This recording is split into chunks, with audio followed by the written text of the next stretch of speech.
We're there. We are live. Welcome, everybody, to another Wednesday show. The Shit That Needs to Be Said show, episode number 5. That's it. The fifth official episode, but the fourth official episode because one episode was taken down by the Lords of Truth. But this week, we're celebrating that last week's show is still up. I didn't say anything that got us community striked, so thank goodness. We're still here.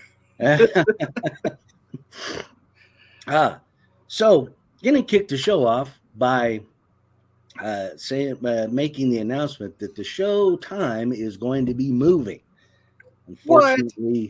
Unfortunately, being able to do it at noon is. Hold up, now explain it to me. What do you mean the showtime is moving?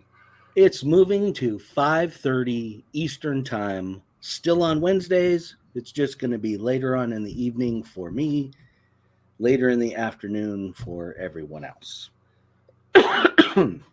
And reason being is things at my work are going to get kicked up a couple notches, and my workload is going to grow exponentially.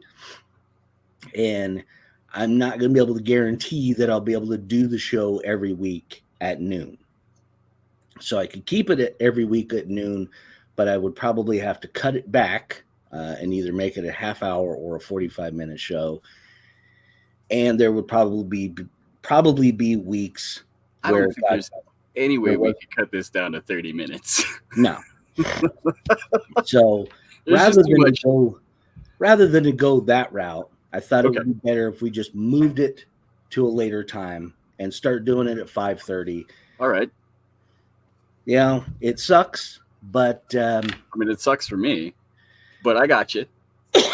You know, the whole work thing tends to ruin and get in the way of having fun. Speaking of work, we should say hi to the people that are here.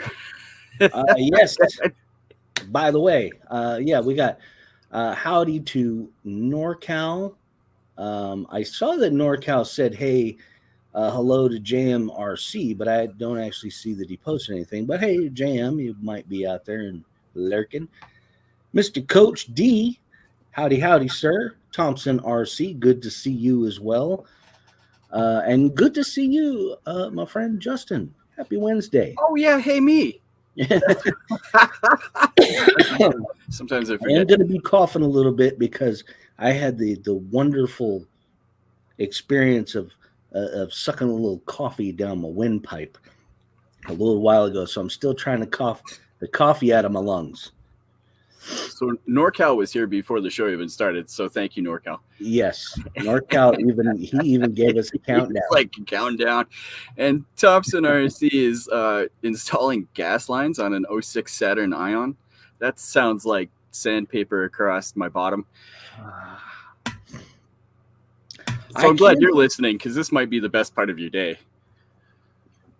I can say that there are, holy crap. I just noticed there's a huge spider crawling on my roof over there. It's like the size of a freaking Buick. It had hubcaps. I have to say that Saturns are not the worst cars to work on. There are far worse. You could be. I just don't like doing gas lines myself. That's just me. Yeah, they can get a little bit hot. But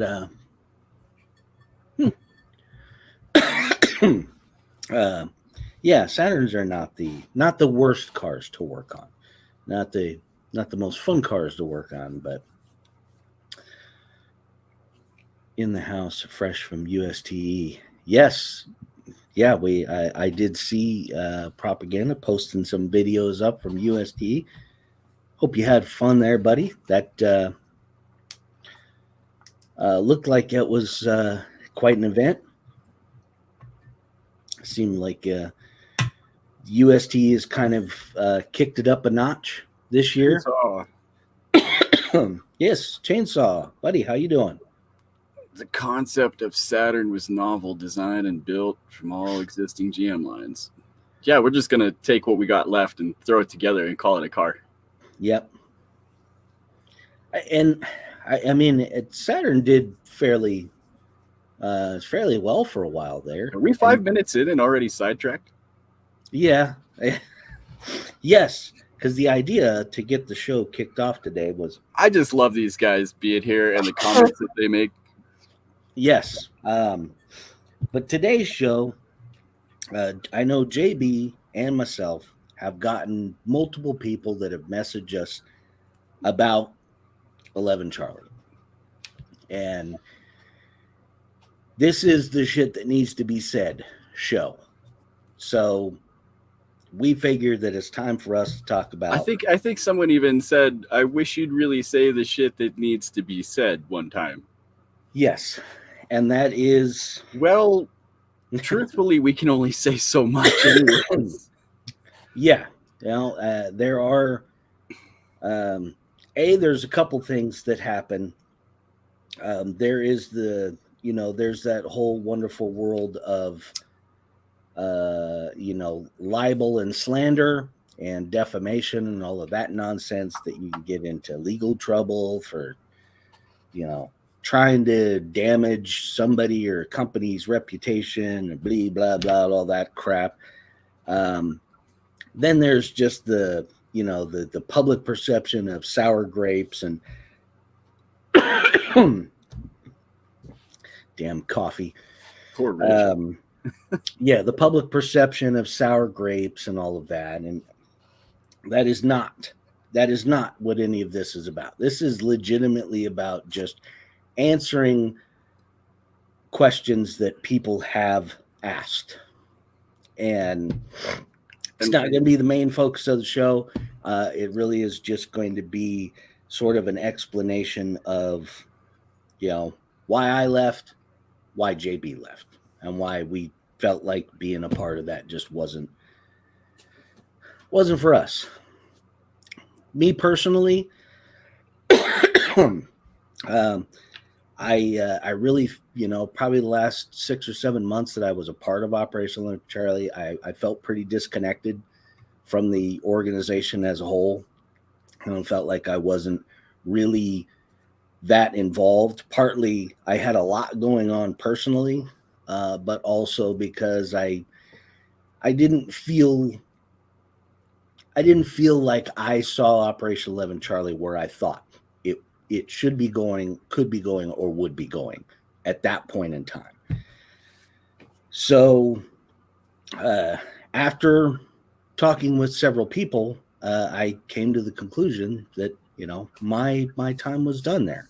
I didn't want to, I didn't want to take part in it anymore. And I didn't feel, I felt like there was a couple of things going on that I wanted to ask questions about, and I didn't feel like I was welcome to ask questions. It was just primarily, this is how it's done. It felt less like a team and felt more like I was being dictated to by a boss. One of the big problems that I had and was I didn't feel like the show was maximizing our image, public image to everybody. We were spending a lot of time focusing on sponsors and events and things like that. And I felt like that we should be focusing more on our veterans and what we were doing as an organization, the people that we were helping. I liked the fact that in the beginning we had, our new guys coming on the show and talking about how our program had helped them. And we sort of just, felt like we just migrated away from that. Hey, Swampers. Hey, Jesse. Swampers, Jesse. Now, understand, guys. I mean, there is some stuff, like I said, that I would love to tell you guys things. But unfortunately, there's only so much I can say. So, really, I agree with Rich on pretty much everything. Yeah, and I mean, it really, and upon leaving, when I made the announcement, it really, honestly, at that point I had lost all sense of there being the brotherhood and the family. Over the years, there had been instances which I was a part of that I felt like we should have taken care of people at certain times, and we instead focused on taking care of the organization. And in hindsight, looking back at that, I know, JB, you mentioned it, and I know I feel the same way. There's some guilt there about there were times we probably could have done better. And that's I mean, it's not a heavy burden to carry, but it was kind of a burden to carry that, and feeling guilty about that, and even still feeling guilty about that. But yeah, upon leaving, there was truly a sense when I left that I was absolutely I was persona non grata at that point. They didn't mention, they didn't say anything. I got contacted by a couple of people at Operation 11 Charlie, but that was it. Not the people that I would have expected after being an integral part of that organization for 3 years. I kind of felt like maybe a couple people might reach out to me and say, "Hey, is there something here that we can do? Can we, make you not feel disconnected? Is there some way that we can, and it didn't happen. So it was kind of like, all right, 3 years of being called brother and family and all of that really didn't feel like it meant that much. So from my part, that is, like I said, like JB said, there are more things that I would like to say, but I'm not. I'm just not, because we have, we all have things to lose, and I don't want to put myself or my family in a position where, somebody's going to come and friggin' sick a lawyer on me because I badmouthed their organization for whatever reason.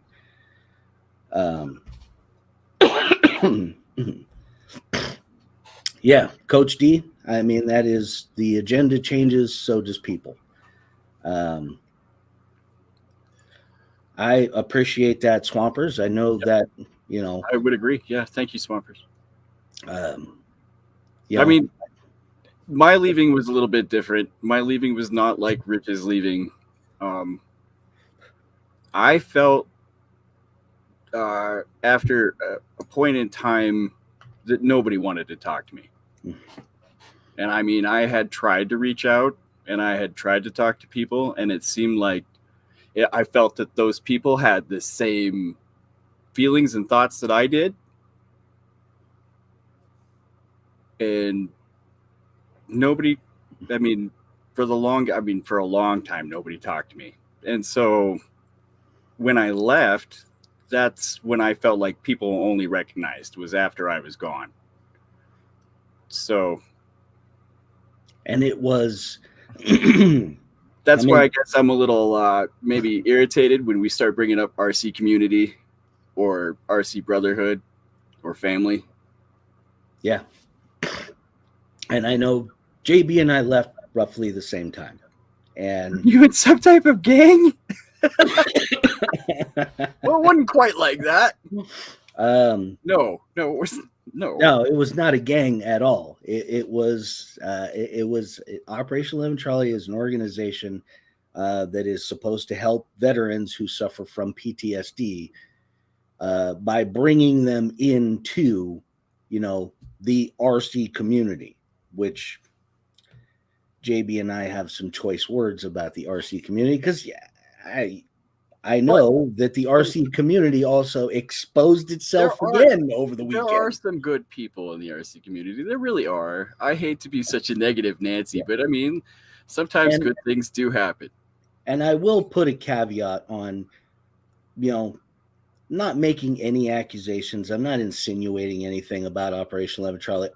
There are people in 11 Charlie that I still consider to be my friends.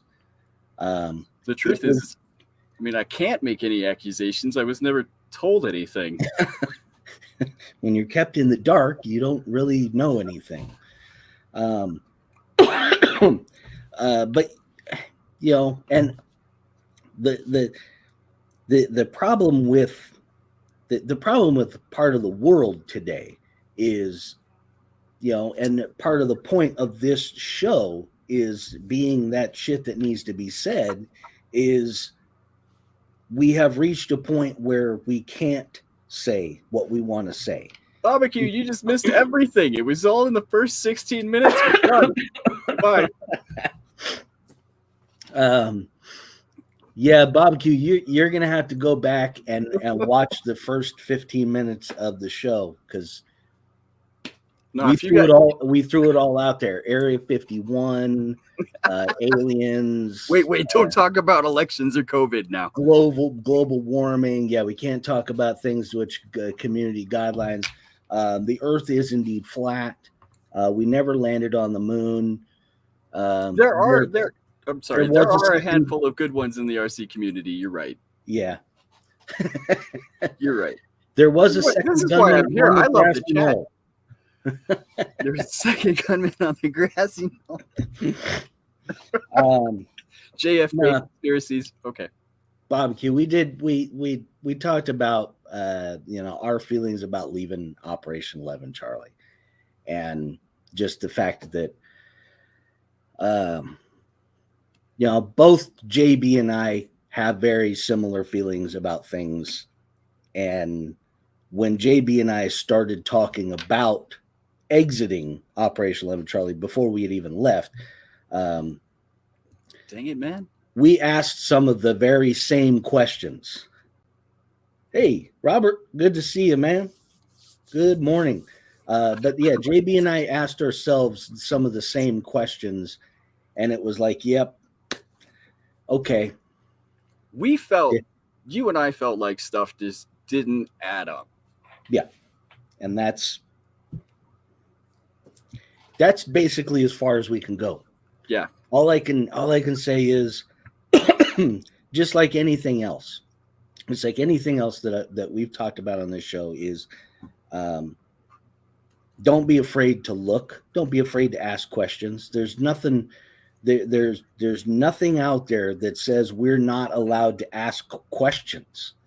And when you do ask a question and you get a response from that is anger and frustration or even threats, then you're asking the right questions. Mm-hmm.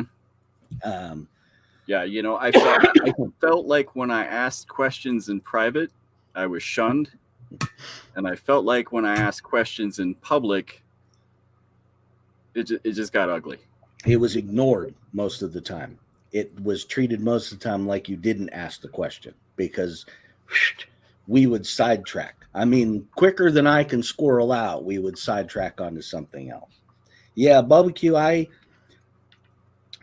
noticed your lack of presence, my friend. There was a few people I felt like we noticed a lack of presence of. That's the thing.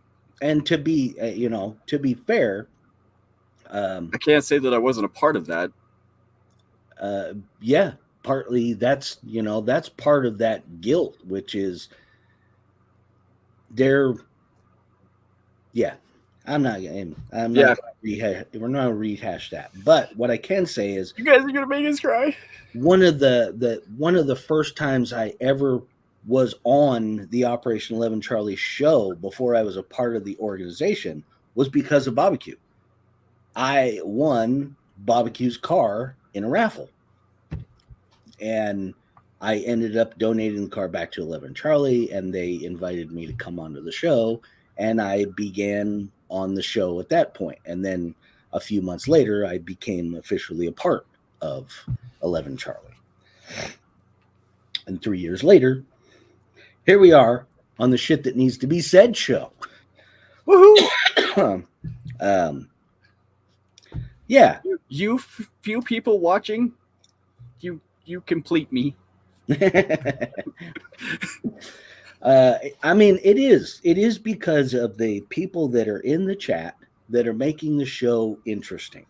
JB and I are just here sort of spouting off random crap most of the time, and the chat will be, you know, sort of bringing it back in. But yeah, you know what? That's enough downer crap. All I can tell everybody is keep your eyes open. Pay attention to what's going on. Keep your eyes open. And I feel like a lot of those RC heroes you people know, you don't know them. There are more people that are fairly well visible in the RC community and in general that are not what they seem. They are not who they are when they're on camera. Some people are, you know. That's about all I can say about that too. Yeah, I have met a large group of people across the board from the RC community, racing community, and a lot of times what you don't know is that anybody that gets to a certain level of influencer status, anything like that, any sort of prominent position where you're in the public eye. A lot of times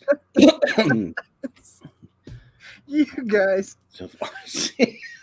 you're fucking hilarious. A lot of times, a lot of what you see when you get the vanilla answers and the people who are just, it is done out of fear, and it's also done on purpose. You know, I can tell you a majority of the NASCAR drivers, when they are in winter circle and they're there spouting off that same vanilla answer that everybody says every single week, it's because they're coached. It's what is called media training. They're absolutely coached that you stick to this and you don't stray, because the minute you go into this little gray area over here, you run the potential of being canceled. Or, you know, perfect example of J.K. Rowling.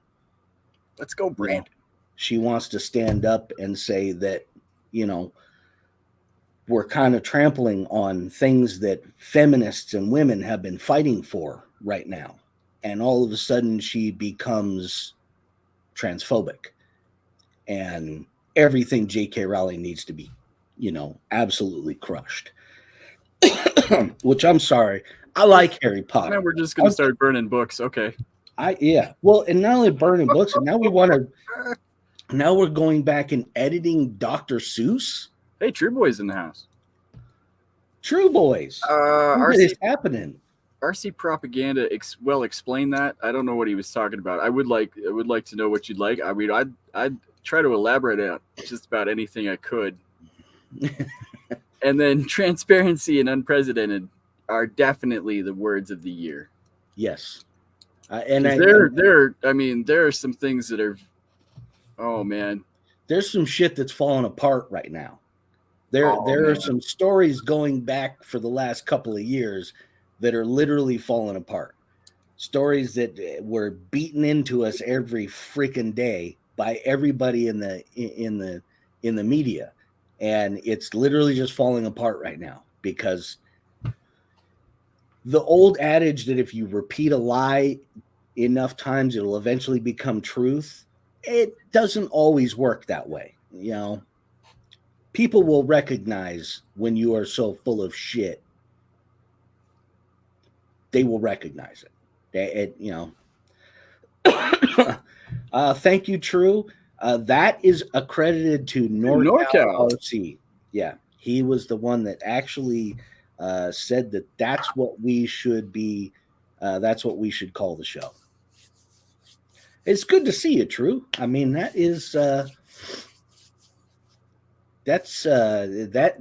brings me back a few years to kind of what I feel like was my golden era age of my YouTube live. Oh, Steve O.D., True Boys Show. I mean, Frank the Tank. The golden era of. You had like a whole week's worth of live shows to watch. Like you could be live like every week. Yep. Yeah, there were very few days during the week where there wasn't a. Talking about that, talking about what we were talking about earlier in the show, in the first 16 minutes ago, and then talking about transparency and unprecedented stuff like that. And speaking about that, just to touch on that, asking questions and being aware. When I was in 5th grade, I was in history class, and I stood up and I got mad because what I was reading in my history book wasn't what I read history at home. And so I started questioning my history teacher. And at that moment, I was called insubordinate and had to go to the office, Well, I found out later that if you keep doing this, if you keep being you know what they do to you? They give you drugs. So you don't ask questions. So you just sit still. So you behave. So it's like I said, this whole, I felt like I grew up in this whole society that was raised like that. Like you cannot, if you ask certain questions or if you say certain things, you're going to get smashed. Yeah. And it is so prevalent. I'll see you next Tuesday. Thanks for joining us. Yes. Sorry. James, good to see you, my friend.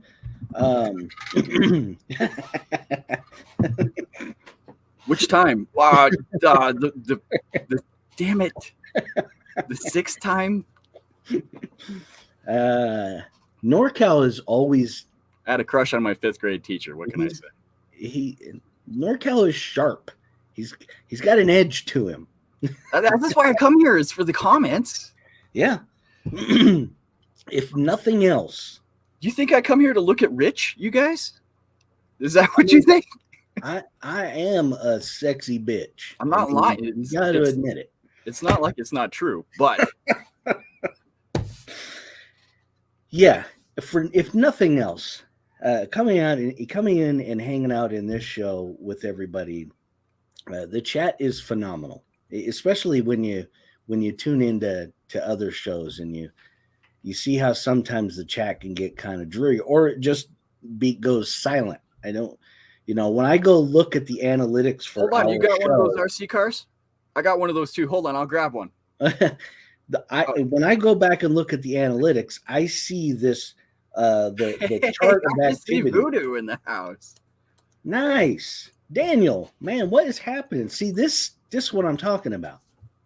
Now, just as a reminder, because I talked about it at the very beginning of the show. Yeah, we should go over it.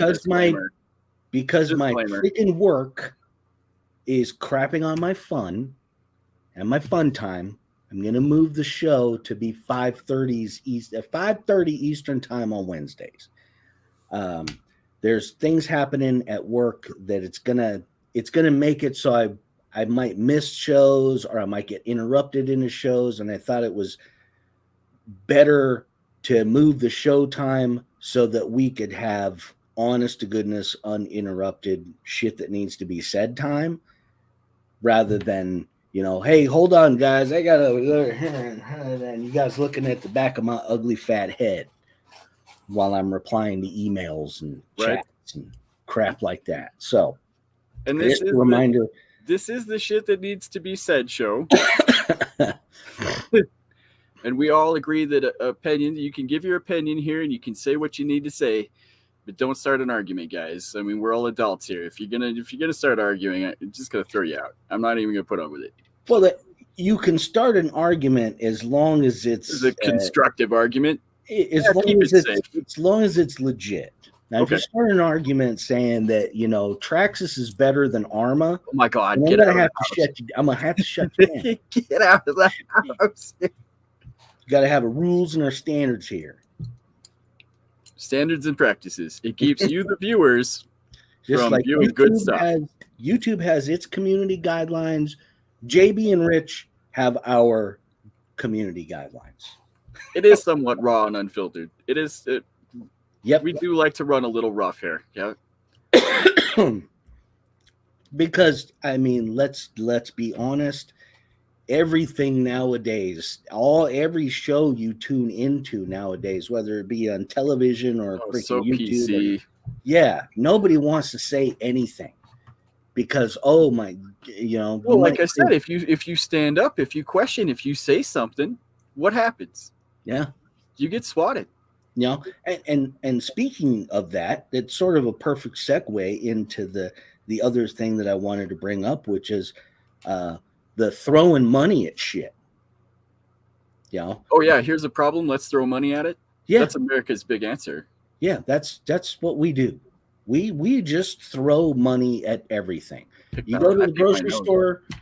Go to the grocery store. Hey, you want to donate $2 to the Children's Hospital? Hey, you go into the freaking Target and there's the ding, ding, ding, ding, the red pail at Christmas time.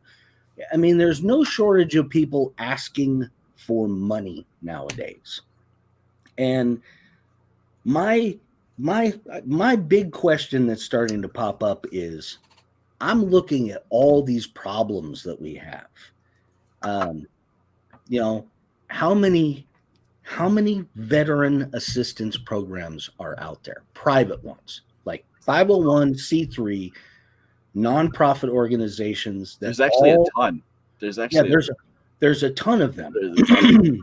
And the fact of the matter is that 2 weeks ago, maybe it was longer ago, when I was driving through Knoxville, Tennessee, I saw a homeless veteran, and how we're literally collecting billions, maybe even trillions of dollars by all these organizations that are supposed to be helping.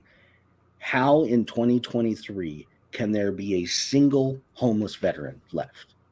Whether it be whatever the problem there is, I can go over to my local McDonald's. I mean, if I drive across town to McDonald's, I guarantee that there's at least one guy sitting out there who is a vet. And I mean, yeah, and I mean that's literally on fire. It only happens once. Don't worry. And that's literally just one. That's just one very specific group. And when I look at, the VA system literally gets billions of dollars a year from the government. And from what I've heard and from what I have seen from people who have experience in the VA system, I've never dealt with it. I've never been in the military. But from what I've seen and heard, it is such an absolute train wreck that come on, we can do better than that. There's so many things that we can do better at. And the part of the problem is comes from us, the zombie nation people, which are we feel like we're helping by donating to these guys. But when you look at, so we've donated all of this money, but we're literally not seeing any change. Nothing's getting any better. Matter of fact, it looks like it's getting worse, not better. And how can that be? So maybe it's time we start to rethink how we address problems. Maybe it's not just about every time you go in the grocery store or to Panda Express or any number of other places that you go to where they automatically ask you, always, every time, do you want to round it up? Do you want to give $1? Do you want to do this? Do you want to do that? It's time. Unfortunately, I think it's time to stop. It's time for us to start saying no. Because when you break it down to the numbers, and I think somebody said it in the chat, when you start putting the numbers together and you start looking at the amount of money that some of these, just a single organization collects, it's very clear that a lot more could actually be done, that there's a lot more money that isn't going towards what it needs to go towards. There's a lot more money that's going towards the organizations themselves. And it becomes about making and getting more money just to support the operation of the organization and not about helping homeless veterans, which is tragic. It's a tragic problem. Homelessness in general has gotten a gajillion times worse. A gajillion. No matter where you go, there's more homeless people now than there was 5 years ago. More than 10 years ago, more than 20 years ago. Why is that happening when so much money is being spent on trying to help homeless people? Probably because most of that money isn't actually trying to help them at all. It's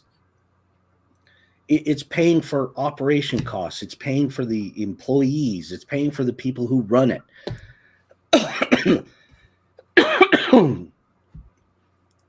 The chat's been going crazy over here. Voodoo's throwing snot at propaganda. It's been great.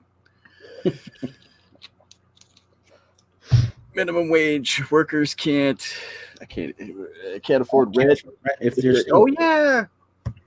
Well, and now at the same time, yesterday we have the teachers union president who was on the steps of the Supreme Court. Oh, here we go. Complaining that the Supreme Court is hearing cases right now against giving people who have student loans $10,000 to pay off $10,000 of their student loans. Why is the teachers union president there? What skin do you have in that game, other than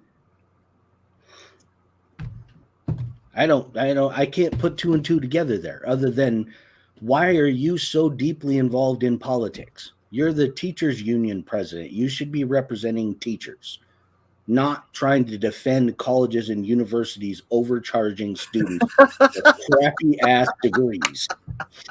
That's right, NorCal. NorCal. Here comes the soapbox. He's like, he knew. You get rich wound up, man. Spot on, NorCal. It is a direct result of going back 15, 20 years. We decided that we didn't want to help mentally ill people anymore. We started closing down mental hospitals and places like that. It's just to make you rant online. Like, well, I'm glad I'm doing something. Yes. A majority of the people who are homeless need some kind of mental help. Mental health care? Oh, jail? Oh, damn, that's dark. But yeah, that happens. There's a mental health issue. Go back to the 60s and the 70s and the 80s, and I know this is how many school shootings happened in the 60s, 70s, and 80s? Not a whole bunch. I think Columbine was the first one, and I believe that was in the 90s. And those were obviously two mentally disturbed kids that needed mental help. And they didn't get it. But as time has gone on, you see more and more it takes a mentally disturbed person to carry out that kind of madness. There's obviously something wrong. How come it's happening more now? How come more homeless people are happening now? How come there is more mental issues now than there was? Because we're not helping. We're not even trying to help. We're throwing money at it. We're just, this is our answer to everything. We're going to throw money at it because that will eventually fix. Every week in Los Angeles, most want to stay homeless from a bad mental issues or drug addiction. Their families living season hard times. Yeah. Earl, by the way, welcome, my friend. It is good to see you. Yeah. I recently, within the last year, I moved from Southern California to Tennessee. Have you all heard about the bill to make AR-15 a national rifle of America? It would be, I don't know if I would vote for the AR-15 to be the national rifle of America. I think I might vote for something else. I will. I'm sorry. I will. Yeah. On top of mental issues, drug use is obviously a problem. Fentanyl is obviously a problem. That not a whole lot of people actually want to talk about it, but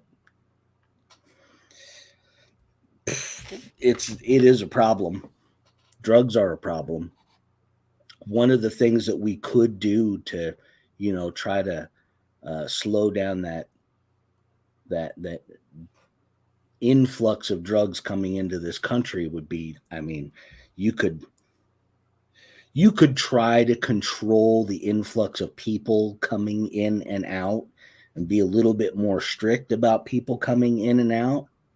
Maybe like they got to have some kind of device that does that keeps people from coming in and out. I'm of the opinion you just legalize it all, and I mean the weak die off and the rest of them live.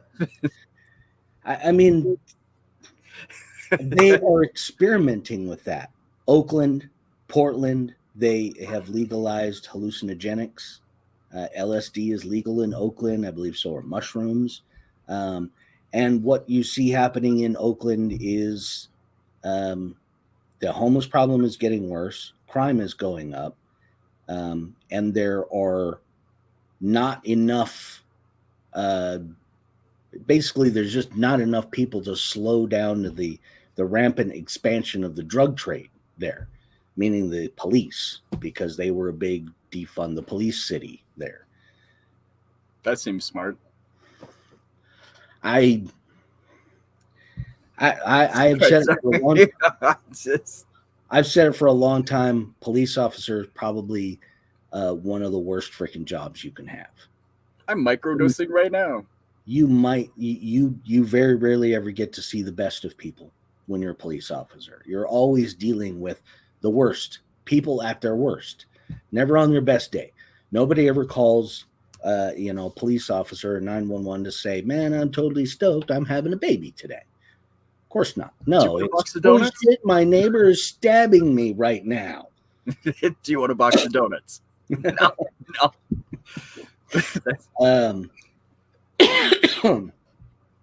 That's the only way I can get them to come over, because they won't like.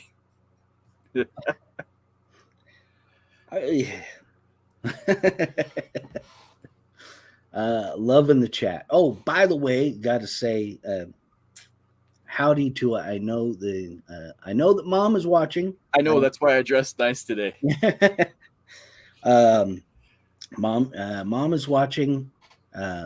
Thank you, Mom. One of the biggest supporters here. And also, not sure if my in-laws are watching right now, but they will at some point.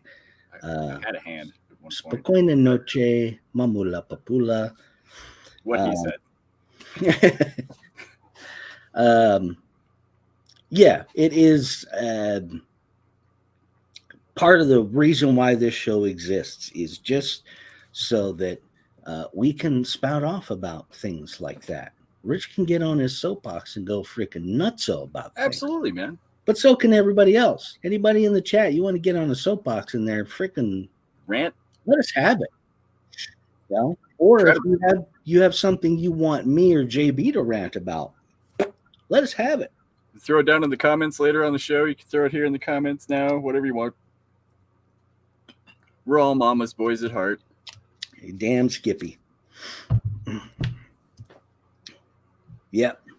She tried to leave me in a grocery store one time, and this lady grabbed me by the arm and dragged me over, and she's like, this kid looks just like you. You can't leave her here.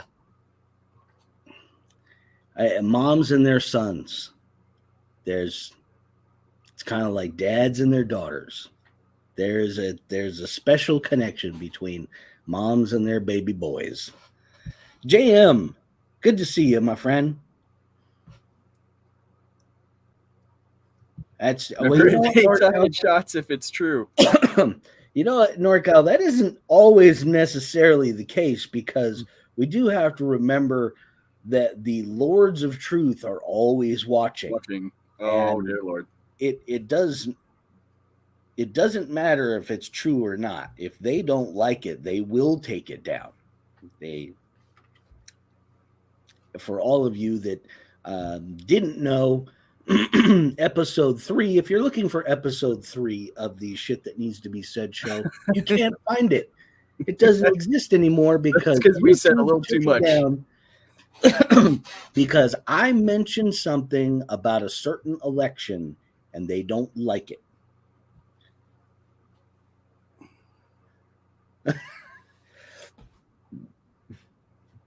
I don't know how to respond to that comment. You know, Voodoo, every once in a while, I'm not really good about remembering my dreams, but there is a semi-recurring dream that I have had, where I'm in a car that is driving on a windy mountain road and I miss the corner and I drive off the cliff. Oh, God. And yeah, it is. That sounds awful. Oh, it is. Are you going to do it this time, or am I going to do it this time? JB, it is all you, my friend. I know you thoroughly enjoy our friend's channel name. Get a drink, clear the throat, make sure. Ooh, it's an RC car in the house.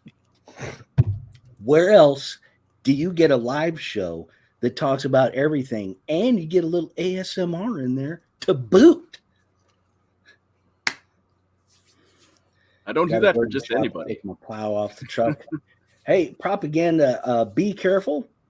I know that is, you are working with some heavy equipment there, so be careful with that and have yourself a wonderful rest of the day and the rest of the week. And don't forget, we'll be back here next Wednesday at 2:30 your time instead of, I hope I don't forget, 9:30. You won't forget because I send you an email. Oh, that's right. Little show reminder. Yeah, thank you, propaganda. Always a pleasure to have you in the show. Always a pleasure getting to enjoy your content, my friend. Need to hook your number up in a phone booth. Don't.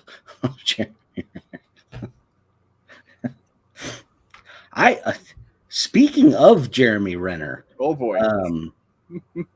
I'm not sure if everybody knows what happened to him. Like, he lives in around Lake Tahoe-ish area, and he's got one of those like big tracked snow plows, and he was trying to pull somebody out that was stuck, I believe, like by his driveway. Okay. And he got out of his big giant soul, and the thing freaking ran him over. Oops. And yeah, like, he's, as far as I know, I think he might be home now, but he was in the hospital for like several weeks. Ouch. It evidently broke a bunch of bones. Yeah. And I thought RC scars were cool. Yeah. Jeez. What's that in West Coast time? That's going to be 2 p.m., 2:30 p.m. NorCal your time. So yeah, 2:30 Pacific Standard Time. So it will still be during the day, West Coast time. It will just be later on in the day. Yeah, major chest trauma. I think it damn near killed him. Wrecked him? Which would be it killed him. Which would be tragic because, like, Hawkeye is one of the only Marvel Universe people that I actually like anymore. That crap's getting hard to watch. Left Coast. Voodoo, it is so much stranger in real life on the West Coast than even people realize. Yeah. Yeah, I mean he was Hurt Locker. Yeah, Hurt Locker was a good one. Even going back, he was great in SWAT. That's right, SWAT, the movie with Colin Farrell and Samuel L. Jackson and Jeremy Renner. Rectum meld. I'm sorry, I had to throw that one in there. I'm horrible. I'm horrible. Can't wait for John Wick 4 or 5 or 6 or 7 or 8 or I give a lot of credit to Keanu Reeves. I had the pleasure of meeting Mr. Reeves in Hollywood, just randomly on the street, and you know how everybody else said, "Oh, he seemed like a normal guy." He actually was pretty normal. Because I got a chance to talk to him about motorcycles, because if you all don't know, he actually owns his own motorcycle company, which the motorcycles they make are all custom, like ridiculously expensive, but he does own his own motorcycle company. But Keanu Reeves did an extensive amount of work working on basically his gunplay in order to make it look somewhat realistic and not all crazy movied out. Oh yeah. So that is I got to give him credit. It's kind of like the all the guys that were in Black Hawk Down. You know, they spent quite a bit of time going through like a simulated basic training. The guys who were playing the Delta Force guys actually got to do their own, you know, basic training kind of thing that was geared more towards like what Special Forces guys would do. But they did the work. Same with the guys that were in the Lord of the Rings and the Hobbit trilogies. The actors there put in a tremendous amount of work to try and make things look realistic, and they credit where credit is due. Not that I like movies. I'm a movie guy, and I have a hard time giving credit to people in the entertainment industry. What about Fast and the Furious 21 over here? You know what? At this point, that franchise died with Paul Walker. I'm sorry. No. They'll just start CGing him in, you know, because they've got that now. They'll just start CGing him back into life like they do. It died with Paul Walker. You know, I mean, Vin Diesel, you know, okay, yeah, it's Vin Diesel. I liked him in the Chronicles of Riddick, and he was good in those, but it's sort of a team thing. Once you lose part of the team, I haven't had cable in over 18 years. Never watched Harry Potter. I can't, you know, I'm honestly, I like movies, but I am not a big TV watcher. I am much more of a video gamer if it comes down to it, I suppose. I myself haven't had cable. I would say it's probably been a good 10 years since I've had cable. Because I found it hard to watch. You know, there's just not a lot of stuff on television that I like to watch. You know, I don't like reality TV because it's not real. I get enough reality right here. There's nothing reality about it. I get enough of that right you here. Want reality TV, you're getting it right here. Me and JB. Every Wednesday for 2 hours, I get all my reality I can fit in with you people. That's right. What the fuck is cable? That's right, Voodoo. Everybody needs to scrap cable because there's no.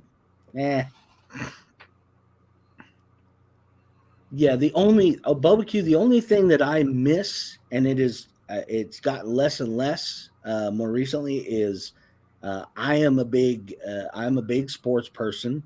I lost I kind of lost touch with football, NFL, whatnot. But I still I love watching me some racing.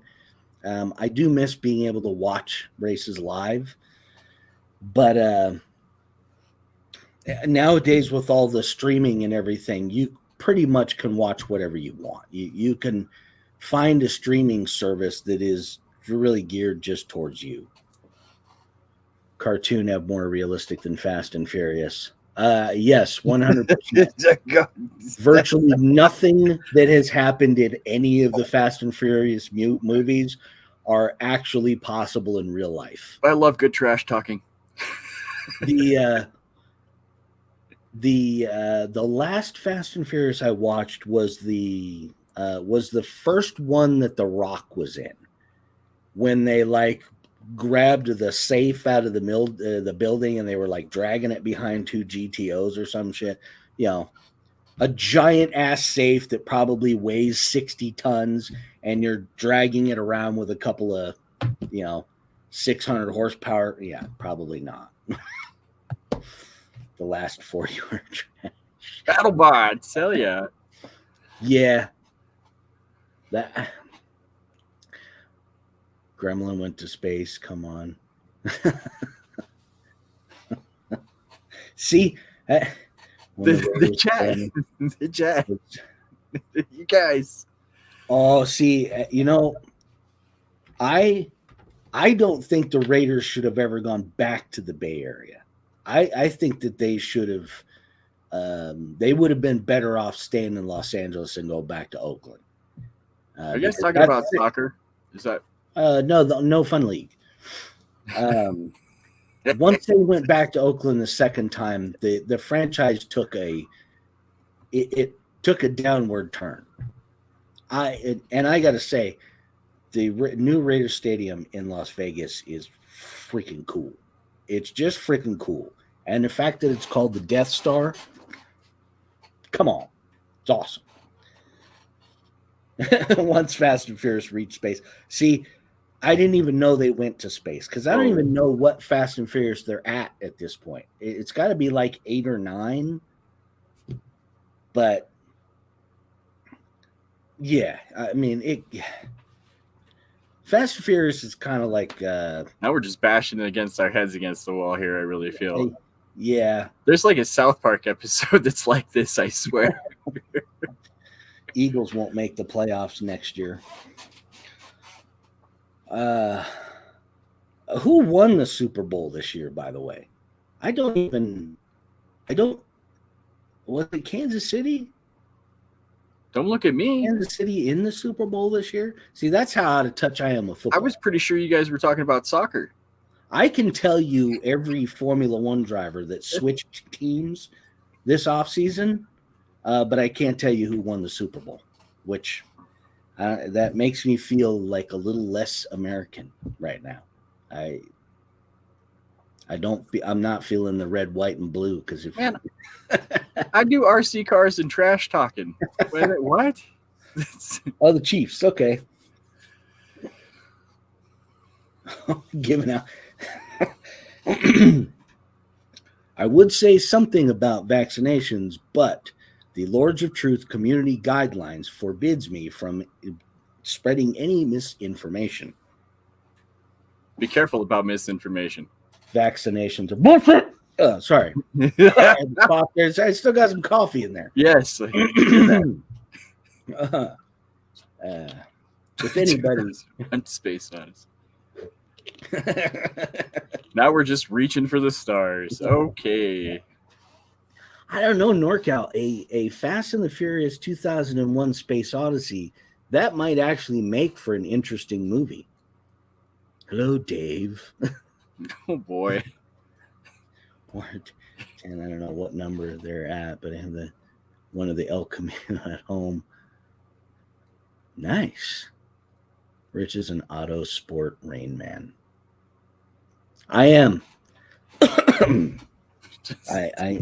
I am a wealth of useless auto racing knowledge. Be like I could have my own Jeopardy auto racing show. I'm just full of useless knowledge. Like, there's nothing in. There are a few useful things rattling around in there. They just don't come out very often. It's duct tape. Hey, I can tell you, I happen to have some right here. There you go. This particular brand duct tape is trash. It's this stuff is crap. I mean, it's literally duct tape, and it's trash. It's just absolute garbage. I'm so irritated because, I bought it thinking that, man, this is the original duct tape. It should be pretty freaking good. It's terrible. That last one got away from you, huh? No, just messing. Gotta watch Wapner. It's time for Wapner. 297. A virtual's fountain of useless auto sport knowledge. How did you know? Well, I mean, now that you've called it, I guess we're out of business. Jesus.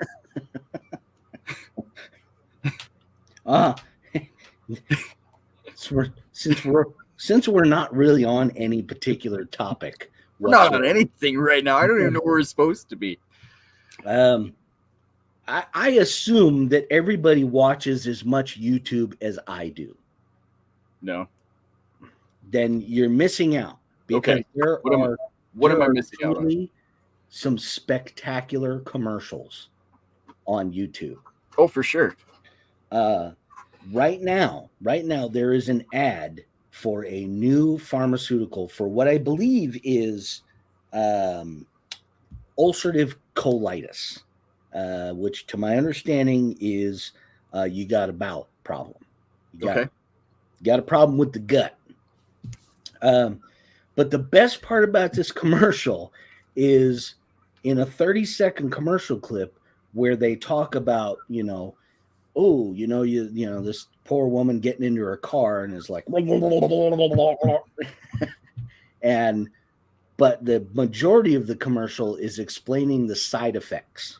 So ulcerative colitis, it's not quite like incontinence where you just shit yourself randomly.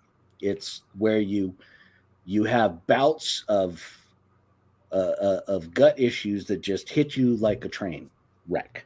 Holy shit. Increased risk of tuberculosis, headaches, nausea, vomiting, diarrhea, pain. Not any pain specific, just pain. And my favorite, uncontrolled stool. Nice. So in order to fix your bowel problem, we're basically going to make you feel like shit all the time. Oh, Swampers. See, after not having cable for so long, I used to joke with my wife whenever we would go someplace and we would stay in a hotel and I would turn the TV watching on, the commercials. And I would be like, oh, man, these freaking commercials are great. We never get it.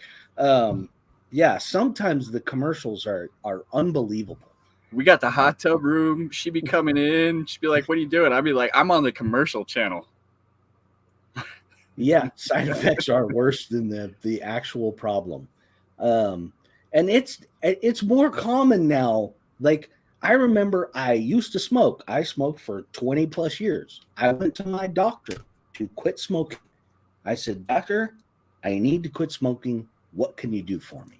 And he said, boom, I'm going to give you this little pill. You take this little pill every day. You will stop smoking. One of that little pill's side effects was increased desire to commit suicide. Oh, boy. So, hey, I'll quit smoking, but I might want to freaking off myself all day long. I think I'd rather have a cigarette. I mean, and I'll tell you, I took this thing for a couple of weeks, and every night it felt like LSD nightmares. Just the most weird, random shit. I would wake up in the middle of the night cold sweat, freaked out. We're like, what the hell just happened to me? Yeah, I mean, what the hell, people? It's getting to the point where the symptoms are just ridiculous. Now, most of the time, I know they have to list off all these symptoms because it's a possibility, and only a small percentage of people experience this. But I mean, come on, you have irritable bowel syndrome, and they give you a pill that one of the side effects is like uncontrollable, horrific headaches, like migraine headaches, debilitating. So you will get some relief from your IBS, but you're not going to be able to function most of the time because you're going to have a horrific headache that you are going to want to spend most of the time in a very dark room laying down. My doctor said the same thing. NorCal, it's actually how I quit smoking. Was I started vaping, and as far as I'm concerned, the best method of quitting cigarettes ever. Vaping. I don't care what everybody says about how horrible vape is and whatnot. It's horrible if you're a 12-year-old kid doing it. I agree with that. Probably shouldn't be allowing kids. Well, and have you seen the way that some of the kids do it? They just sit there and they go again and again and again and again until that thing is empty, and then they reload it. Yep. And I mean, I know anybody that watched the Operation Lemon Charlie show that, I would go mad crazy with my vape on other big ass clouds and whatnot. But yeah, you shouldn't be allowing kids to use those things anyhow. It's the same as cigarettes, except that vape, I believe, is infinitely less harmful than cigarettes, because cigarettes at this point, I think, have like 19 different carcinogens in them. Fun. As I'm sitting here smoking. Yeah, it madness. The madness of pharmaceuticals right now, and how much shit they get away with. Weren't we supposed to bring this back to RC? Somehow? Oh, yeah. Speaking of endless amounts of bullshit, yet another company that has pulled a Jeep-ish product. I saw it on Scale News. What? Yesterday, another company who has pulled their Jeep offline. They've taken it out of their shop, and it's like TMS or somebody like that. But they called it a CJ7 or something on the box.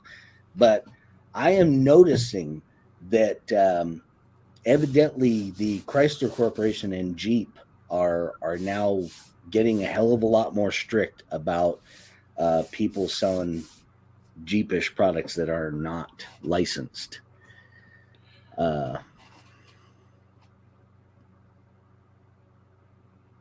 Oh man, that is terrible. I had bouts of migraines for years. 43 days. Yeah, I never had anything that bad, but I know migraines.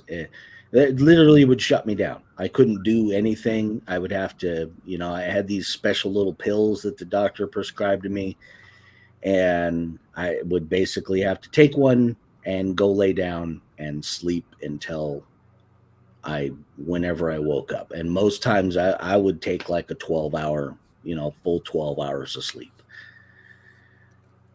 I went to vape, then kept dropping the nicotine MGs every week or two, then finally quit after 25 years of smoking a pack of nice Camel Man. I was Camel Man myself. I love me. I started with regular Camel Lights. Then I went to the Camel Wide Lights. I still have some Joe Camel stuff floating around here somewhere. But yeah, and that's exactly how I did it as well. Voodoo was taking the nicotine down until it was zero. And I went for a couple months with it at zero before I finally was like, why the hell am I'm not getting anything out of this. I'm just spending money on vape juice. RC addiction, the worst.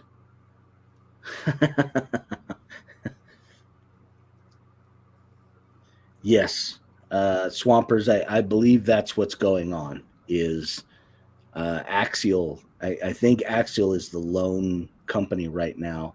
Axial Extra Speed. I like how we're having these two conversations at once right now. It's so great. Yeah. Voodoo, I'm right there with you, man. I remember the awesome that was a great time. That was a great time to be a smoker. Was the Joe Camel Bucks days.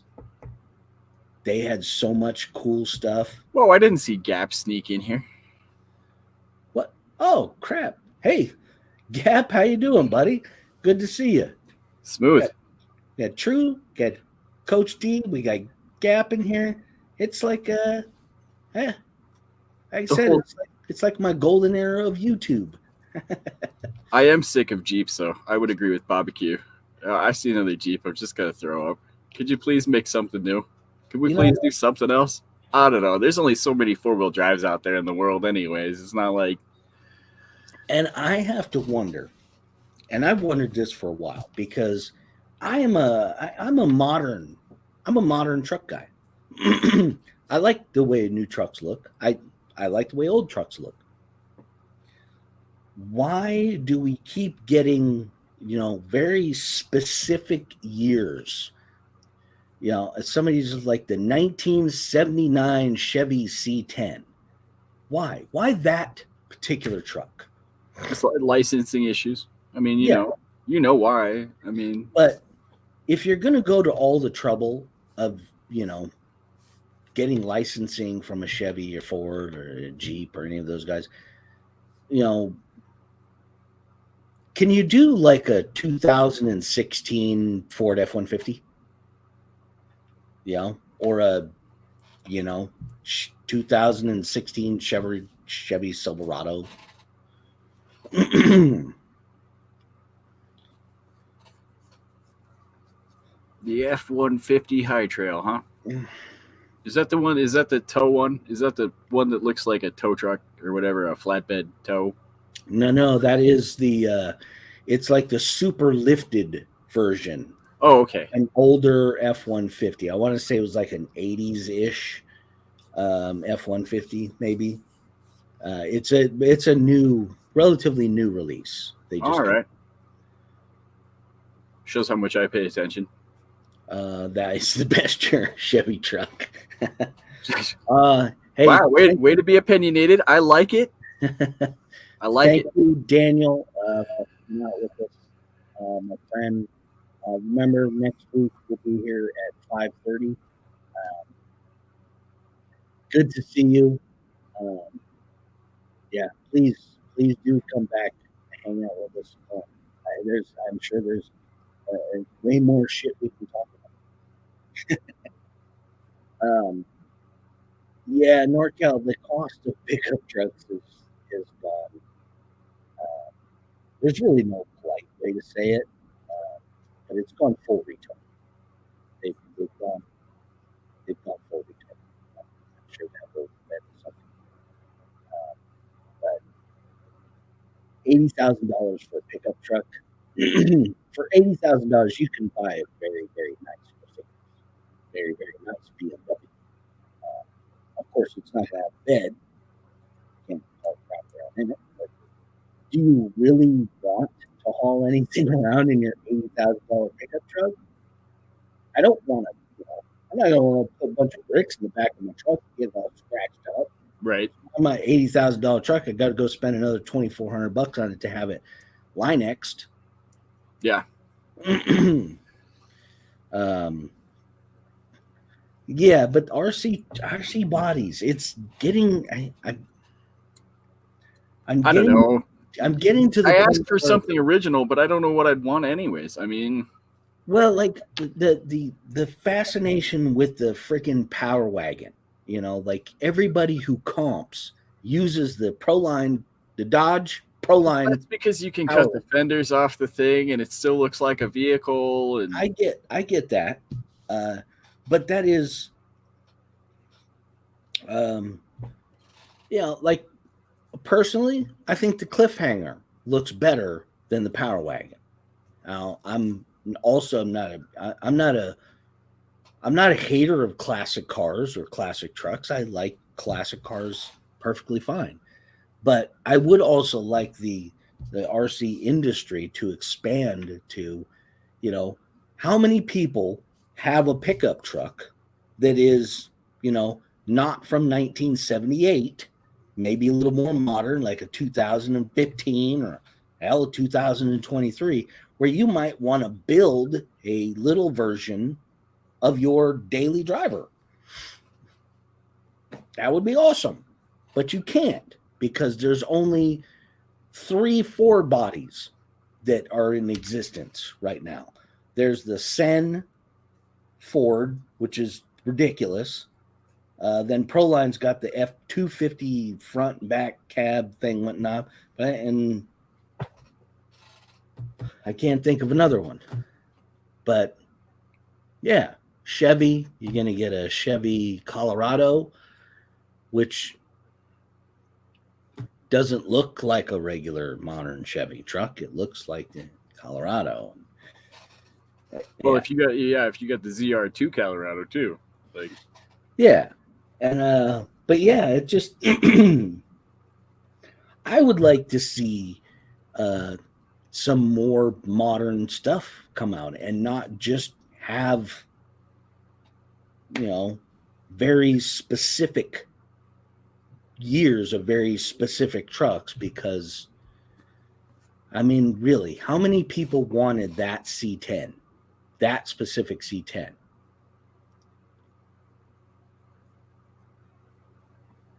Breakaway panels. oh, that's neat. I believe, JB, didn't you have a truck that had breakaway panels? So yeah, but it was just tricked out. It wasn't like it. Our breakaway panels. So what we did was we took a Chevy body or a Ford body, I think, and we stuck it on the cage, and where it touched the cage, we glued magnets to, and the magnets would hold these pieces of the body to the cage, and when you rolled, the panels would fly off and everything. It looked very cool. Those are some great videos. Now, see, UA had to get all British on us right there and throw out the Scania. 1995 F-150 with step side as a daily drive. But my truck runs great. Yeah. And 1995, that's still probably relatively not major computerized. It's still Was that OBD1 still? I think so. 95. Metal Masher Body Swampers. I would love a Metal Masher Body. That guy is an artist. From what I understand, it's like you got to wait like 3 or 4 months. I have tried to make one. It is not an easy feat. I tried to use some regular household aluminum foil. That won't work for you. Just as an attempt, and yeah, no. That won't work for you. I actually went down and bought tooling foil and everything, and I have little sculpting tools that I used when I was an artist and stuff, and so I sat there, and I mean, I made one panel, but one panel took me quite a while, and I still wasn't happy with it when I was done. So I was like, I don't know if I have the patience for this. That's true. Metal Masher is true craftsmanship, and obviously a lot of time spent working and practicing and getting $600 and up for a complete body. I can believe it. I mean, that's one of those you're paying for the labor and the skill to know how to do it. Hey, Robert, thanks for coming, my friend. We will see you next week. Hopefully you got some warm weather coming, my friend. You got some spring and summer coming towards you. Because I know the winter in Alaska has been it's been rough this year. So take care, man. Be safe out there. Yeah, I think I talked about it last week about the scale the scale guys in general. Some of the talent. Like obviously you go to USTE, you're going to see some skill there. Which, speaking of that, there were some pretty gnarly freaking semi trucks this year. I don't particularly have the desire to get a Tamiya semi truck. Everybody talks about how difficult they are to build, and there's a lot of parts to it, and there's a lot involved in it, and man, to see some of the craftsmanship that people put into those things is, kudos to y'all for having. I mean, I've been talking about my LC70 scale build that I've been working on for like a year now, and it's still not finished. And that's just a truck. It's just and the bottom, the chassis and all the running gear was already built. Yeah, there's. Oh, James, you missed it all. You missed it all. What was it earlier? We Area 51, 6K, we got it all. I don't know. Mostly, James, you probably just missed me ranting about something. Don't sweat it. We'll be back and we'll talk about it all over again. Yep. Yeah, we were talking about the Jeep thing and trucks and whatnot, and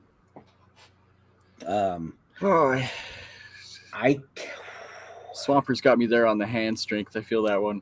I know they were asking what we'd build, if we built anything cool, and I mean the last truck I built was this Vanquish. And I mean I took my sweet time with it because I like to do stuff by hand. I don't use a driver or anything, so I think it took me a month to put together. I know I've had it sitting here forever. The last thing I did that I've been working on is the Capra. It's sitting right there, and that was about the same. It took me about a month to put that all back. I tore it down. I got some new axles for it, some new shocks, and I just kind of refurbished it because I'd never really done much with my Capra as far as upgrading it. I always just drove it because it was, it was pretty fun. I need to do a video of Frankentankin. Yes, we need a Frankentankin video. Hey, Swampers, enjoy, man. Have a good time. Nothing better than a Wednesday afternoon RC session. I mean, other than hanging out with us here, and you're getting the best of both. I mean, in one day. Get a little JB and Rich time, and now you're going to head out and do some RCing. Sounds like a good day to me. Yeah, and don't forget, we'll be back here next week. 5:30 next week. 5:30 next week. Currently building a Capra with AR-45 straight axle West Desert Wheeler CMS. Okay. Desert. What is a CMS kit? I am not familiar. I did the T-Reel portals in mine. I still had the stock axles in there. I'd never really upgraded them. Like I said, I never really did anything with my Capra. I started driving it and filming it, and I was having so much fun with it. It was kind of like, there's nothing really wrong with it. I'm not going to do anything to change it. But more recently, it felt like, I've upgraded and done work to most of my other rigs, and Oh yeah, sure. Chassis mounted servo. chassis mounted servo. Should have known. One of them dumb acronyms gets me up every time. Yep. So, yeah. Not sure. Oh my lord. What do you got going on now?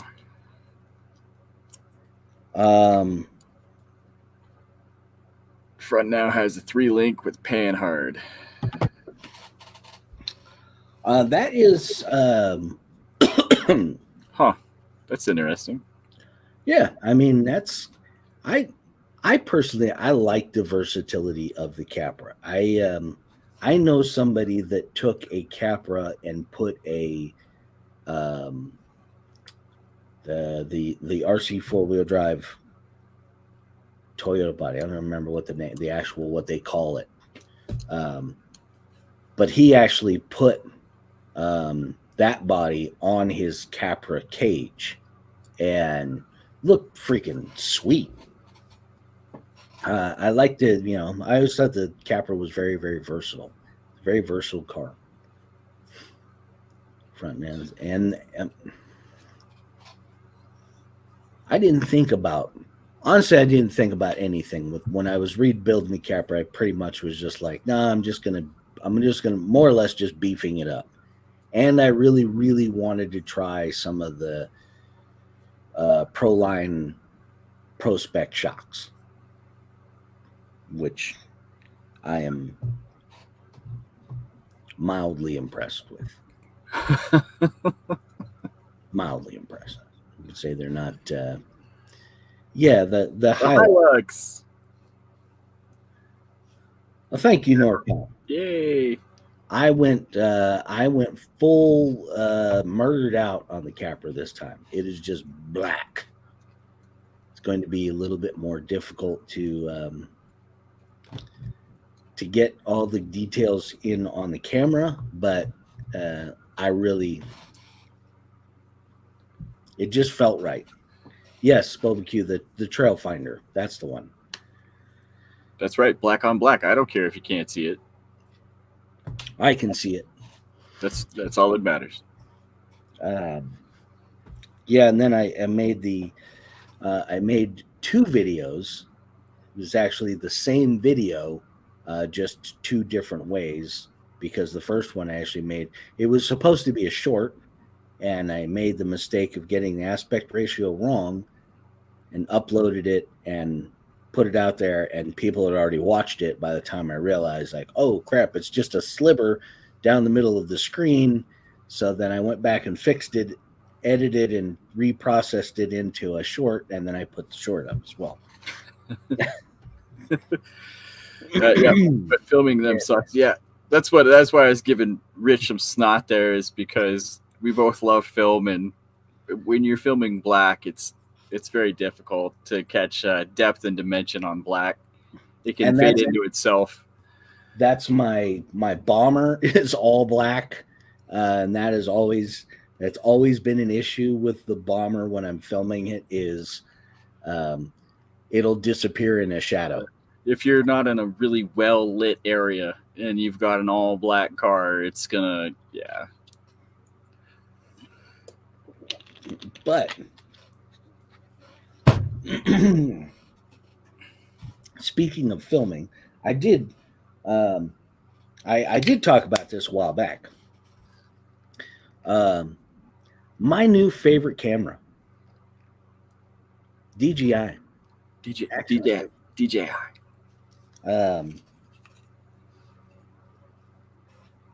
Cheaper than a GoPro. Doesn't heat shut down like a GoPro. And also doesn't cold shut down like a GoPro. Both problems which I had with my GoPros. If it's too cold outside, GoPro shuts off. If it's too hot outside, the GoPro will shut off. done extensive tests with this camera, and I literally 4K 120 ran this camera for 30 minutes recording nonstop. Oh, he And just makes me want to share a picture. not a single problem. Green is faster. I might have to. I just might have to just bust out a picture.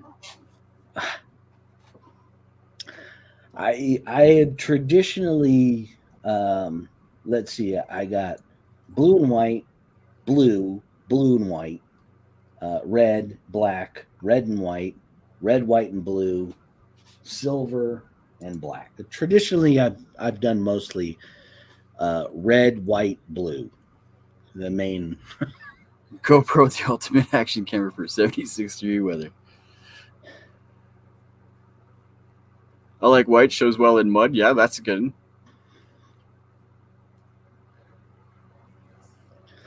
I know race cars, they were always blue, white with some fluorescent yellow, just because at speed it makes it easier to see.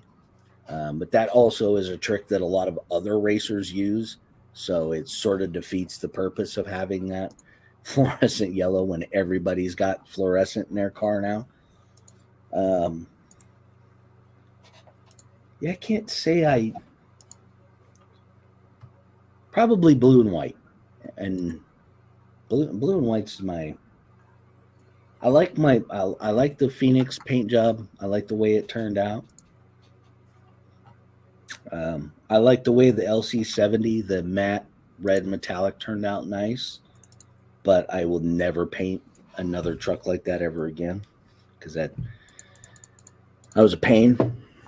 Matte finish is terrible.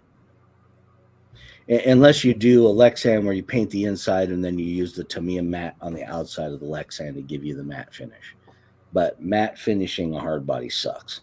Oh, yeah. No, I'm not. Well, I'm not wild on matte finishing anything. And it's going to be clean my bodies or wheels. Let the mud crust on peel out. Leave it on the body.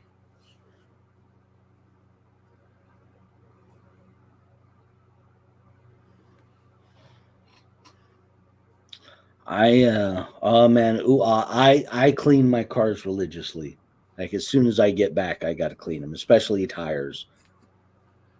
And part of that was before, when we were in Ventura, I would have to clean them off before I brought it into the house, because that's where my RC room was in the house. So if I brought in muddy car into the house, my wife freaking killed me.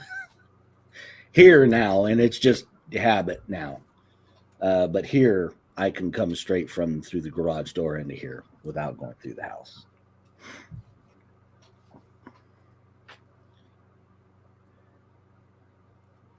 Clean on the chassis. Mud is the coolest scale accessory that you can get on a truck. Man, I just like it's like cool, but the cleaning. My dirty cars live in a garage. I gotta share a picture of this then. Let's see here. Here we go. Yeah, hold on, we gotta. Yeah. So that's my last. It's a good looking truck, right? No, I like the red. The red pops. It's a little bit fast. It's a little bit faster than the green, NorCal. And even that picture doesn't even do it full justice. The red really pops on this one. Anyway, all right, enough of that. I don't even have any good pictures. I just recently acquired a real camera, so. Construction, why do people send me emails like that? I wasn't supposed to send you that email. Ah, Well, I'm going to forward this to Rich. Yeah. He'll love this. In the middle of a show, getting just emails that are.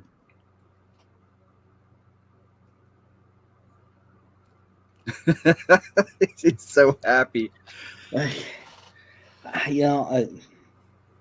There's 100% truth, and that common sense has left the planet Earth. Left the planet Earth. We have a serious drought of common sense happening. Heartland Steel is hiring welders and labor workers if anyone is looking for work. That's awesome. Yeah. And, Jesse, if Heartland Steel is looking for a steel detailer, bam. I just so happen to have a business where I do design work and drawings for structural steel. I also do piping. And no pun intended. Various other types of design work. I have designed a multitude of things, even a really fancy crane. Oh, very cool. A portable crane. Portable crane. Yes, which was that was a cool project. But yeah, I do have a side business. They're emailing Rich about his extended warranty. How did you?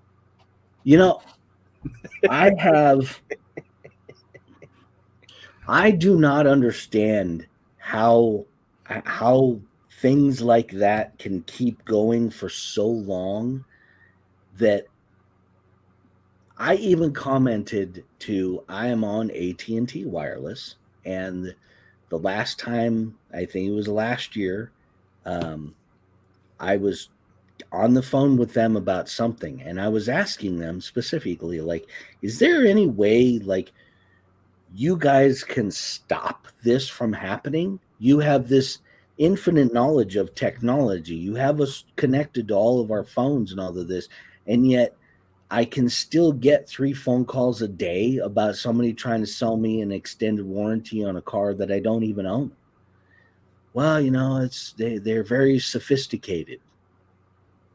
How could they be more sophisticated than the largest wireless provider in the world? Are they the CIA? Well, we're going to break community guidelines all over again. Here I go. The other one, because my wife just asked me about it yesterday, which is the scam going around that Simon Cowell is dead. Why they have a photo of him on his deathbed, and then they have a photo of somebody standing over a casket, and they put it out there like it's a news story, like, oh, tragic, Simon Cowell is dead. And evidently what it is it's a click spam, and it takes you to like an Amazon gift card thing. Nice. And it's like, Jeff Bezos had to have something to do with that. Sam's Club, Menard, and Lowe's, but this company needs every help they can get.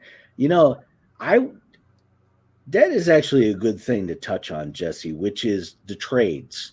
And absolutely.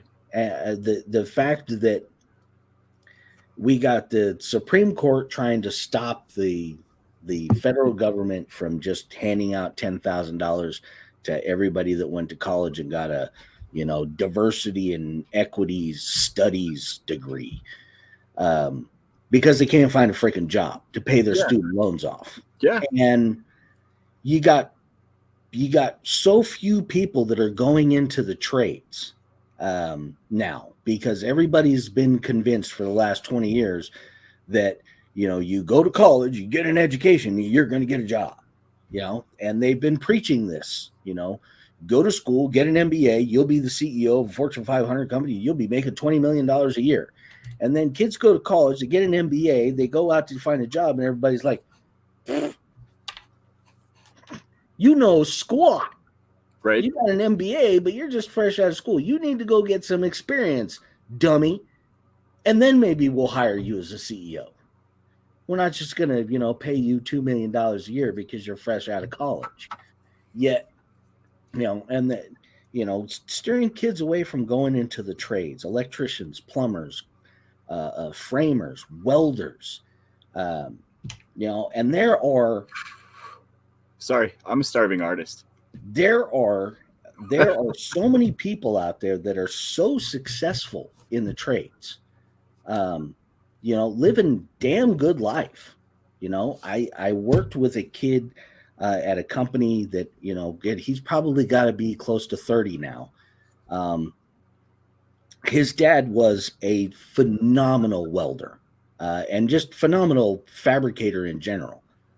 He used to build custom lowrider trucks, and a phenomenal welder. And his son went into the welding business as well, and he actually became a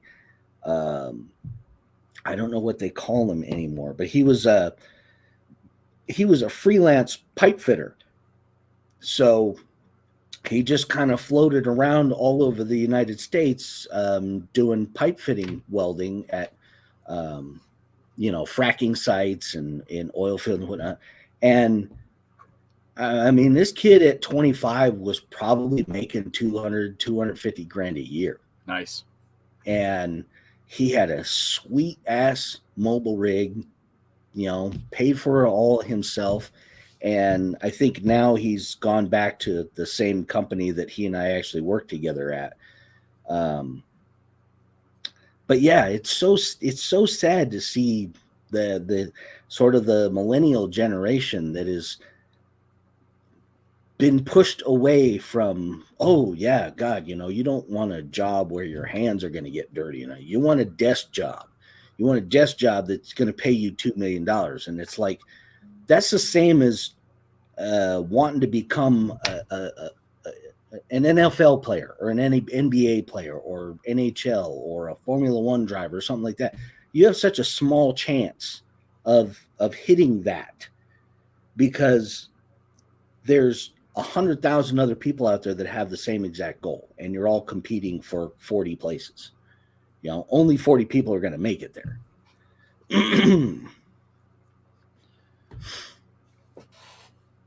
Right. Yep. Welding is a big step in the fabrication process. Definitely. Jesse, you're 100%. You learn how to weld, you can literally make anything you want. I tried to learn how to weld. I can weld. I can put two pieces of metal together and apply heat and get them to stay together. But if you were to say those two pieces would be a part of an automobile, I don't feel like it would be safe to get in it and drive around in it. Nice. Yeah. I'm a firm believer in people going into the trades because there's too few out there. I know, before we moved here, I worked for a structural steel company, and we had such a hard time getting welders. It was in Southern California, the most populated state in the United States, and we struggled to find welders.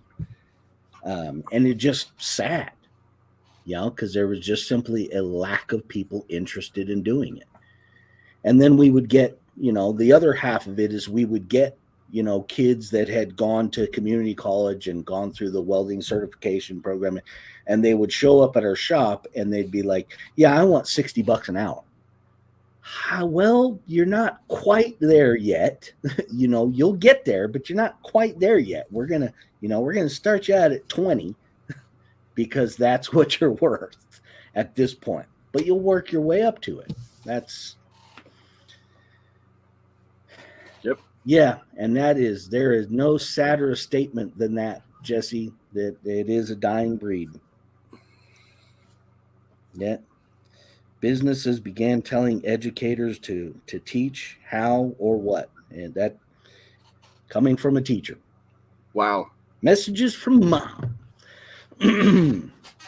Yeah, I mean, Everything has become a way of making money. That's deep. Yeah, highest paying trade job ever. Underwater welder. Yeah, that's Absolutely. because it's dangerous as all snot. Yeah, that is a seriously scary, and it's also a job that you don't get to do for very long, especially if you're in the realm of like deep sea underwater welding.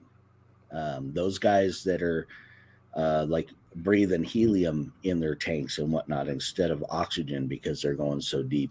Those guys generally don't get to do it. They make a buttload of money, but you can only do it for so long before it just ruins you. If I thought I could physically do something like that, I might.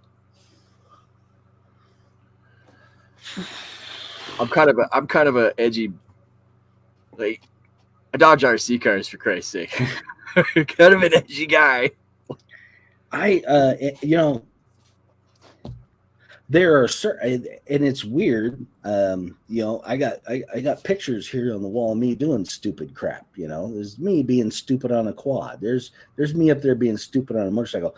There's me being stupid on a motorcycle, and yet, if you were to say, "I'll pay you $1 million to be an underwater welder," but you're going to be in shark-infested waters, nope. Nah, I'll punch a shark. I'm passing on that. Shark. Here's what Every I got. time I just heard a All right. story. Bring it. I don't know where this woman was from, but she was evidently some kind of activist, and she went on vacation to Australia, and she went kayaking by herself. That was in smart. a river Absolutely. in Australia. Seems because everything in Australia already wants to kill you. And probably, I mean, there's a lot of scary crap in Australia. Probably real close to the top of the list would be those 20-some foot long crocodiles that they got, which their habitat is, rivers and streams. I didn't want to leave the airport. I don't know what you're talking about. I ain't going outside.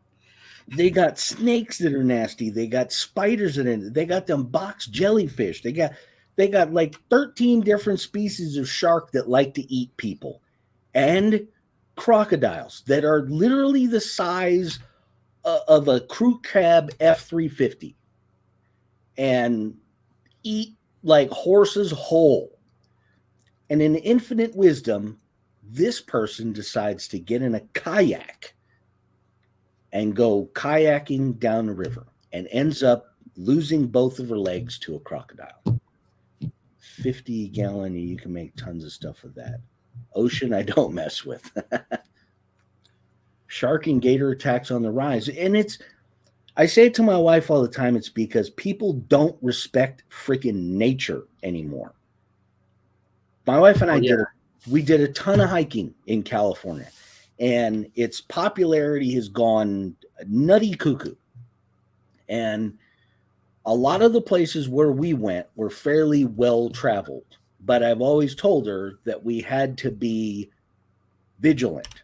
As you're walking along, pay attention, because it is those dummies that, a freaking mountain lion will grab a hold of you and they'll literally rip your face off, or bear.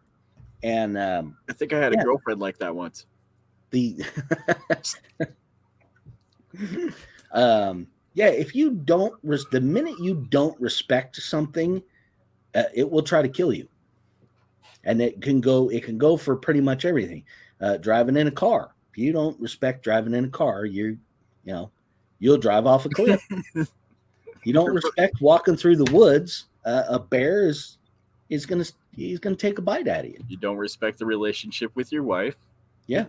She will stab you in the neck. just messing up, just playing around. I mean, in the ocean, same thing. I was telling my wife, like, Australians are a different breed. That's a different breed. because they are especially cocaine bears. Oh my God, we're not. I knew somebody was gonna mention the cocaine bears. I have to admit I'm not exactly sure what the cocaine bears are. Are there literally bears out there doing cocaine? Because that is literally scary. It's scary as scary gets. A freaking spazzed out bear running around. I just saw a blurb of it on Facebook, and I was like, "Oh God, they're making fun of something now." And I knew right away. I was like, "Oh, I don't even want to know what's going on, but this is just way too good." I saw the meme of Hunter Biden wearing a backpack, like going into the woods, and it was Hunter Biden going to look for cocaine bears.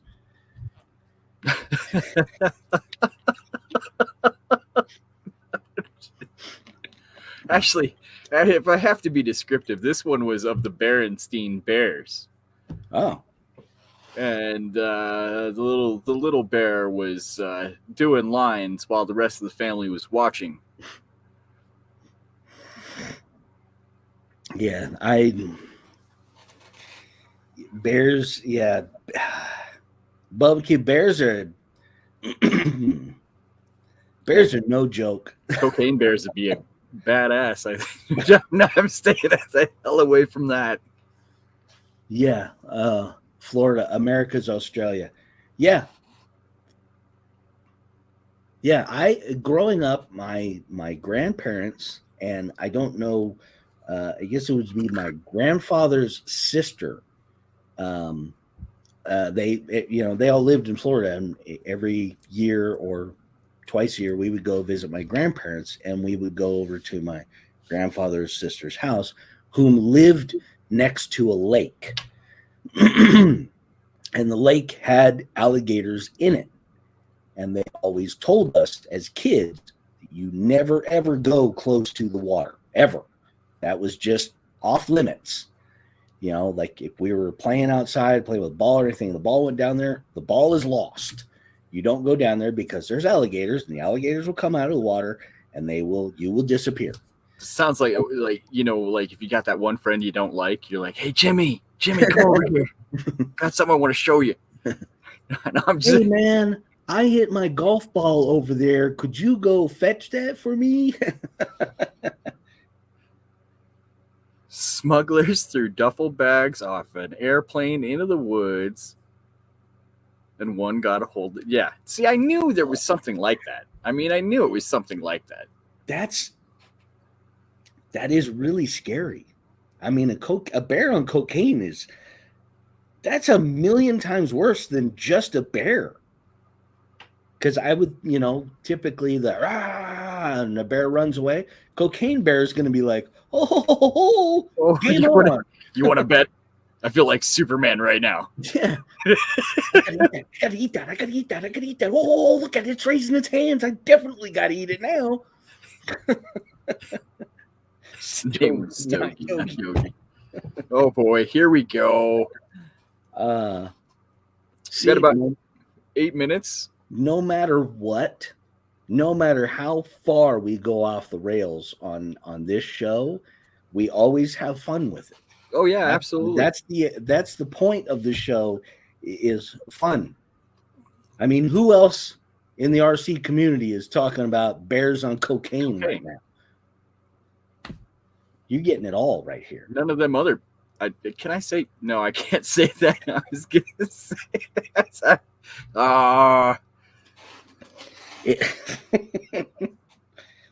For a show that started off on a relatively touchy subject, it's nice to know we get to come full circle and have some laughs.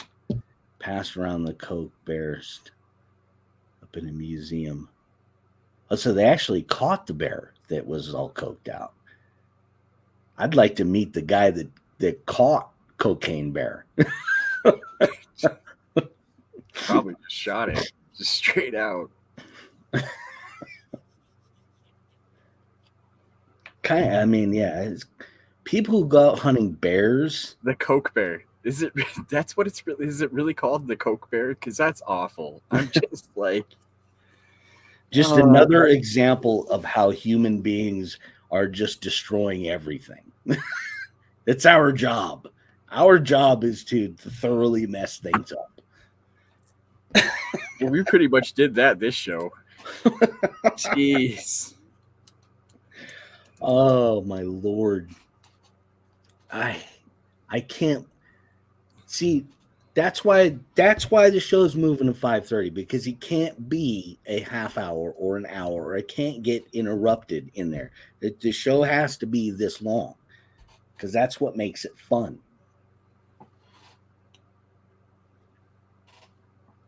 Because we can never Already dead, huh? Oh wow, a heart attack. Now see that makes me sad. Poor bear. Just minding his own business. Hey, look, this is a snack. It looks like, hey, powdered sugar. Yummy. This is Jesus. And just, that's a massive freaking overdose. He keels over. Man. Thanks, humans. 5 minutes. The best time of his life. He had the most exciting 5 minutes of his life. He just spazzed out, running around for 5 minutes before the heart just gave up, and he just. Yeah, we could go on forever, but we've already lost like half the audience, so we should probably stop. That's what happens when Cocaine Bear comes into the conversation. People start bailing at that point. Like, all right, they've gone completely off the rails here. But yeah, you know what it is? It is that, sadly, that time where we wrap this week's episode up and cross our fingers and our toes that the Lords of Truth do not decide to take this one down. Because I don't think we violated any community guidelines this week. I hope we didn't violate any. I'm sure we pissed somebody off. You know, I try to make somebody angry. I mean, that is part of the shit that needs to be said. Show is that people should at least think deeply about something and maybe get pissed off about it. But we're here because we care, and we want to share. He cares, and we want to hang. We want to hang out with everybody. I mean, he cares. I mean, I care. I do care. Every once in a while, I give a shit. But yeah, you know, let's come back and do this next week at 5:30, and yeah, we will talk about more random stuff, and we will have more shit that needs to be said. So again, thank you all for coming in and hanging out with us today and keeping that chat lively. Thank you, Mr. JB, for hanging out and my pleasure. Listen to some of my crazy nonsense. Oh, I love this show. Yeah, really appreciate everybody. Thank you, Jesse, Bubba Q, Daniel, NorCal, Thompson. Chainsaw. I'm trying to remember everybody, but it's everybody. I'm going back through the list. 907, RC Voodoo. I mean, there's just a ton of people in here today. Thank you all for being here. RCU next Tuesday. Robert. Yeah. Arctic RC. Thank you all, and we will absolutely see you guys next Wednesday. Enjoy.